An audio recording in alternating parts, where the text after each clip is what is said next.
Real fact ఏంటంటే నేను రోజు వీడియోలు ఇన్స్టాలో స్క్రోల్ చేస్తూ వెళ్తుంటే నాకు ఒక వీడియో చూశాను. అబ్బా వాడికి 600 కోట్ల ఆస్తుంది, ఏం ఉపయోగం? ఒక అమ్మాయిని పెళ్లి చేసుకుందామని ఇంట్లో సెటిల్ చేశారు, వాళ్ళు కూడా డబ్బు ఉండేవాళ్ళు అనుకో, అంతా బాగానే ఉంది. కానీ ఈ పిల్ల ఇంకొక పిల్లోడిని లవ్ చేసిందంట. ఆడి కోసం ఈయన ఏం చేసింది? కొండపైన చూసి దొబ్బింది. ఎలా జరిగింది తెలుసా? 17 కోట్లు పెట్టి రీఛార్జ్ బుక్ చేసి అందులో దీని బర్త్డే సెలబ్రేషన్ చేసి కారులో వెళ్తుండగా పైన ఇలా బటన్ నొక్కితే ఇలా పైకి వెళ్ళిన తర్వాత ఫ్లవర్లో వీడికి పువ్వులు ఇవన్నీ ఇచ్చి సర్ప్రైజ్ చేసి రీసెర్చ్కి వెళ్ళి కేక్ కట్ అయిన తర్వాత ఫోటోలు తీద్దామని చెప్పి కొండ మీద తీసుకెళ్ళి కొండ మీద ప్రీ ప్లాన్ గా తోసేసిందంట. ఏంటి మామ ఇలాగున్నారు అమ్మాయిలు? ఎవరినైనా పెళ్లి చేసుకుందామన్నా లవ్ చేద్దామన్నా అయ్యి బాబు అసలు అవ్వట్లేదు.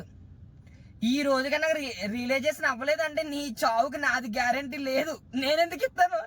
నా చావుకే నాకు గ్యారంటీ లేదు.